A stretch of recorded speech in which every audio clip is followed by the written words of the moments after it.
Fala, cripto investidores, Romário Madureira aqui com vocês em mais um vídeo no canal. Hoje eu vou dar uma analisada aqui nos dois principais projetos de criptomoedas dentro do metaverso, Mana e Sandy. Antes de mais nada, se inscreve no canal, ative as notificações, curta, dê o seu like aí no vídeo e ajude o canal a crescer, tá ok? Vamos lá. Bom, o que a gente tem aqui? Eu entrei aqui no site do CoinMarketCap e aqui eu venho e dou uma olhada no setor aqui de metaverso. E aí as duas principais, criptomoedas que aparecem aqui em capitalização de mercado é Mana e Sandy. Mana vem em primeiro lugar aí, atualmente com a capitalização de mercado em 4 bilhões 908 milhões 889 mil 244 dólares. Então aí quase 5 bilhões de dólares, né? Mana valendo aí. E Sandy está aqui na casa de aproximadamente 3 bilhões e 400 milhões de dólares, tá ok? Então, o projeto de Mana está valendo um pouco mais do que Sandy. E aí a gente tem que clicar aqui e dar uma olhada em Mana. Vamos ver aspectos que a gente deve analisar dentro da cripto. Primeira coisa, fornecimento circulante. Mana tem aí 1,83 bilhões de criptomoedas, né, de tokens, né, sendo negociadas aí no mercado. Qual é o fornecimento máximo, o supply de Mana? Né? Mana vai ser distribuído aí 2 bilhões 193 milhões 856 mil 627 tokens de Mana, né? Então o que a gente vai ter aí? Aproximadamente aí 2 bilhões e 200. Não é um supply muito grande, tá? Tá aceitável isso aqui. A gente pode olhar outras questões aqui. Tem auditoria na Certic, e a Certic é uma das melhores empresas do mercado aí para avaliar projetos de criptoativos. Então, só clicar aqui, dar uma olhada lá no relatório, mas esse é um passo muito positivo, né? A gente já sabe aí. E Mana roda na blockchain da Ethereum. Então aqui a gente tem aqui o endereço de Mana, né? Dentro da Ethereum e outras coisas que a gente vai dar uma olhada aqui. Qual foi a máxima histórica? Vamos olhar aqui de Mana que foi nas últimas 52 semanas. A gente tem aqui 5,90, que coincide com o valor mais alto que Mana conseguiu atingir, que foi 5 dólares e 90 centavos. Desde a sua máxima, né, tem uma correção aí de 54,61% no preço do ativo, e o valor mais baixo que Mana foi negociado foi 0,007 centavos de dólar. Então, a gente vê aqui que está um pouco distante, né? 2,70 para 5,90 aí.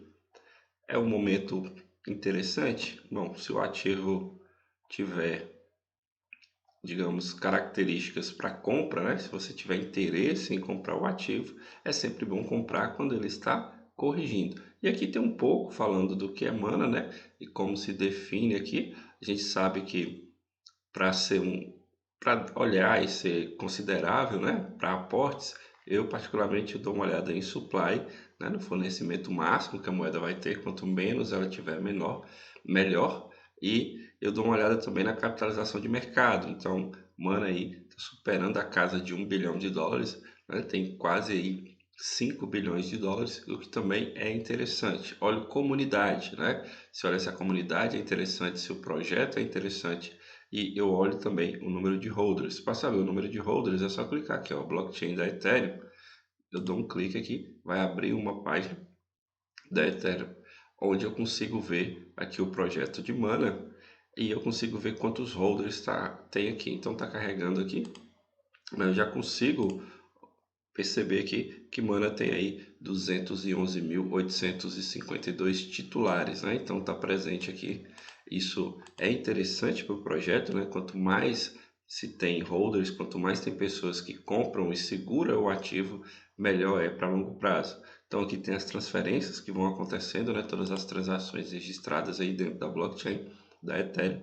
E aqui são os detentores de mana, né? Então você consegue observar aí as maiores carteiras, né? Então você tem aqui a Binance aí com 6, Binance 7, 14, né? Somando aí 12, 13% aí do ativo de mana na Binance. E aí você tem aqui o nome, né, de algumas corretoras que detêm o ativo. Então, quanto mais eu tenho corretoras, quanto mais eu tenho o ativo, vamos dizer assim, ele não está tão concentrado, é melhor, porque quando poucos endereços têm muito, né, do ativo, esses endereços eles podem despejar de maneira abrupta esses ativos no mercado, fazendo com que o preço ele caia rapidamente e às vezes é muito difícil de recuperar porque o susto do mercado é muito grande. Então aqui, quando o ativo ele tem uma distribuição um pouco mais linear aí, a gente consegue, eu me sinto confortável nesse tipo de ativo porque não fica na carteira de poucas pessoas. Então a gente pode olhar aqui que tem muitos endereços aqui, e aí a gente tem um total de holders aí, de carteiras segurando mana aí de mais de 211 mil. É interessante também. E aí a gente pode vir aqui no CoinMarketCap, dando uma olhada em mana, a gente vem aqui embaixo, que explica um pouco sobre mana, e a gente vai ver todos os mercados aqui onde mana é negociado. Então tá carregando aqui, ó. Olha só. Então a gente tem Binance, a gente tem Coinbase também, que é a segunda maior. Então FTX também, que é muito, tem um respaldo muito grande dentro do mercado. E fora as outras aqui, mas as duas, né, mais renomadas aí, ela está listada nelas. E o que é mana? Mana nada mais é do que um terreno, né, virtual, um mundo virtual, onde as pessoas elas têm a possibilidade de criar, né? A gente pode vir aqui, ó, tem a possibilidade de criar NFTs, que são tokens não fungíveis, né? Criar suas obras de artes, enfim, qualquer coisa, e comercializar isso dentro do próprio ecossistema da Mana, né? E lá você tem alguns terrenos, e esses terrenos aí você pode vender, enfim, a gente fala, você pode monetizar, você pode ganhar dinheiro a partir desses terrenos.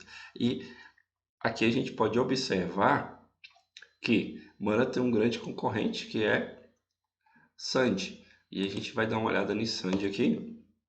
Sandy tem 3 bilhões aí de supply máximo, muito próximo de Mana, né? Mana está na casa aí de supply máximo de 2 bilhões 193 e Sandbox tem um pouquinho aí, né? Então é mais ou menos aí, Sandbox tem 800 milhões de tokens a mais do que a Mana. E aí, o que eu posso olhar aqui também? Tem o certificado da Certic, que é interessante. A gente tem aqui a roda também dentro do universo da Ethereum, né? Dentro da blockchain da Ethereum. Estou carregando aqui e a gente vê que Sandy tem mais tempo de mercado. No entanto, Mana tem mais que o dobro de quantidade de holders, né? Então, Sandy está aqui, 106 titulares, 106 mil titulares, enquanto Mana estava lá na casa de 200 e poucos mil, né?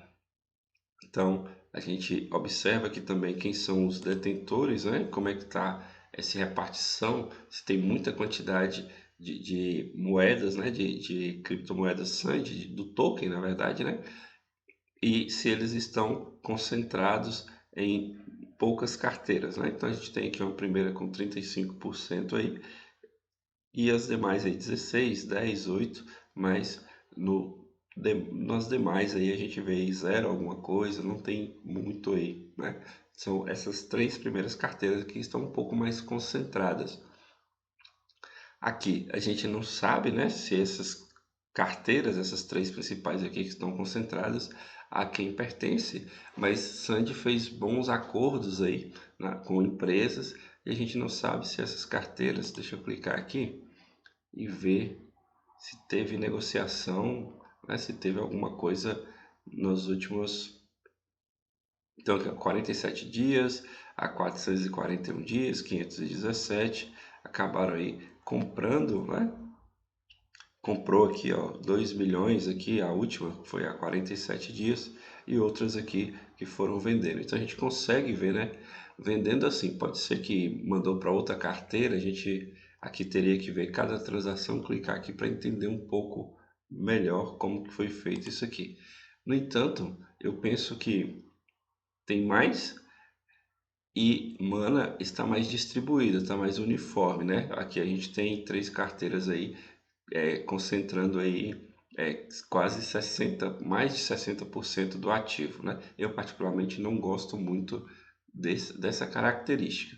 Tem menos holders, mais concentração ainda, porque precisa de mais gente entrando dentro da criptomoeda, e aí você vai pegar, né, acredito que esses 60% aqui, eles ainda vão ser distribuídos aí, pessoas vão comprar, e aí vai acabar diminuindo essa concentração. Por enquanto, Mana me atrai mais nesse quesito. Sandy, a gente tem aqui, ó. Sandy é o que, na verdade, né? Antes, Sandy é diferente de Mana, que é um mundo virtual. Sandy se baseia também como um metaverso, tem alguns terrenos, mas ela se baseia mais dentro de um jogo. E dentro desse jogo, as pessoas vão ter capacidades de criar, de vender, de tokenizar e fazer outras coisas a fim de lucrar. Sandy é mais voltado para o usuário comum, né? Para aquele que gosta de jogo, né? Que é uma grande comunidade aí e que tem essa afinidade de criar dentro do jogo alguns tokens, alguns NFTs e depois comercializar. Agora, Mana já é mais voltado para algumas empresas, né? A gente tem aí que algumas empresas estão comprando esses terrenos porque vai ter uma migração, vai ter muitas pessoas entrando dentro do metaverso e aí essas empresas elas querem arrecadar o máximo possível lá dentro. Então vão começar a vender. Se você pegar aí Nike, pega Coca-Cola, Carrefour, é, vamos ver aí. E outras, né, que podem estar comprando aí, que são várias que estão entrando nesse mundo aí agora do metaverso. Essas empresas, elas estão adquirindo esses terrenos a fim de que lá na frente ela comece a vender seus produtos. A Nike vende tênis, a Coca-Cola vai vender virtual lá algumas bebidas, enfim, não sei, alguns itens colecionáveis. Por exemplo, a gente tem aí, tem no hype aí o Neymar, a gente teve aí também o Justin Bieber comprando alguns NFTs, que são esses do macaco aí. Isso é nada mais do que um status, né? E é claro que é o que vai acontecer dentro do metaverso. E aí eu estava dando uma olhada aqui nesse artigo, esse artigo faz uma comparação bem interessante entre Mana e Sandbox, né? Então, explica aqui um pouco o que que é, qual que é mais indicado, por exemplo. Mana é um mundo virtual onde usuários podem comprar terras e podem navegar mais tarde para monetizá-la ou construir sobre o mesmo. Foi lançado em 2017 com uma oferta inicial de moedas de 24 milhões de dólares, né? E aí a gente tem que, né, Mana, além de ter arrecadado esses 24 milhões aí, né, teve uma versão beta lançada em 2019 e se tornou pública apenas em 2020, né? E ao longo desse tempo aí os usuários criaram uma grande variedade de experiências sobre as parcelas de land disponíveis, né? Então a gente tem aqui, ó, que existem 2 tokens que rodam dentro desse mundo virtual aí de Mana, né? Então é Land e Mana. Enquanto Mana é um token, né, que roda dentro da blockchain da Ethereum, né, que deve ser queimado para adquirir outro token que é o Land, né? Então assim você troca Mana por outro token que é o Land. Então você tem, para você comprar Land, você tem que queimar, ou seja, é como se você eliminasse Mana, né? E isso faz com que você tenha uma inflação aí no preço, né? Porque você vai diminuindo a quantidade de criptomoedas Mana a fim de que o preço venha a subir, né? A moeda Mana também é usada para pagar por vários avatares, nomes e outros produtos disponíveis no mercado da Decentraland, né, que é Mana. Então esse universo ele precisa de uma moeda, assim como a gente tem aqui. O que que a gente vai comprar? Tudo que a gente precisa aqui no país, a gente utiliza uma moeda fiduciária que é o real. Então nesse mundo virtual, a moeda que vale lá é Mana. Então as pessoas para comprarem, né, qualquer coisa precisa inicialmente ter esse token Mana. Então, conforme as pessoas migram para dentro desse mundo virtual, elas vão pegar o seu dinheiro e trocar por Mana, porque lá não aceita qualquer outra moeda que não seja essa. Entende a ideia? Agora, vamos olhar aqui Sand. Sand foi lançado em 2011, né? E é um mundo virtual baseado em uma blockchain que permite que os usuários construam, criem, vendam e comprem ativos digitais através de um jogo. Ele combinou as superpotências de tokens não fungíveis, que são os NFTs, como organizações autônomas descentralizadas, para criar uma comunidade próspera e entusiastas do jogo. Então, é, vejam aí que é como se Sandy tivesse uma maior liberdade de criação para os seus usuários, mas tudo isso dentro da blockchain e utilizando um jogo, né? E o que a gente tem aqui? A gente pode observar as principais diferenças, né, entre Mana e Sandy, que são: Mana é construída para empresas, criadores e indivíduos que buscam novas oportunidades de negócios ou meios artísticos de fontes de entretenimento. Vejam só. A Decentraland é um daqueles projetos em crescimento que utilizam uma estrutura de organização autônoma para a governança. Os detentores da moeda Mana controlam a governança do mundo da Terra descendente. Então, aqueles que têm a criptomoeda Mana, eles que vão gerir, né, que vão fazer a gestão, controlar, por assim dizer, esse mundo virtual aí. Olha as características agora da Sandbox, né, da Sand. Primeiro, o mundo virtual baseado em blockchain permite que os usuários construam e criem e vendam e comprem ativos digitais. Então, pode construir, pode criar, pode vender e comprar dentro da blockchain.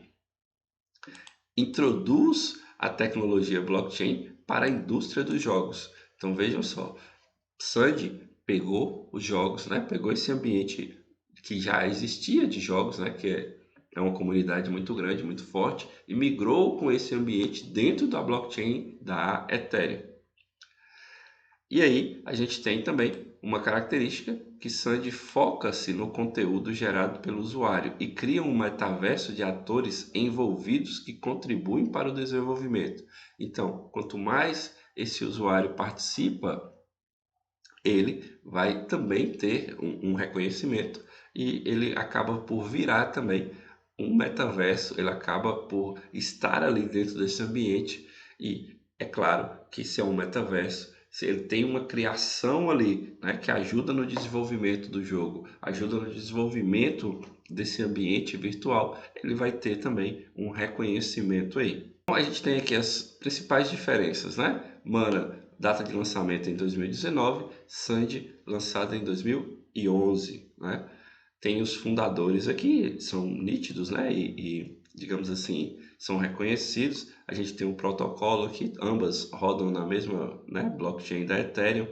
E a gente tem outra coisa aqui que seria caso de uso. Decentraland é uma comunidade online que combina tecnologia blockchain com realidade virtual. Os NFTs representam colecionáveis no jogo e os usuários armazenam esses NFTs em sua carteira cripto e os vendem no mercado da Decentraland.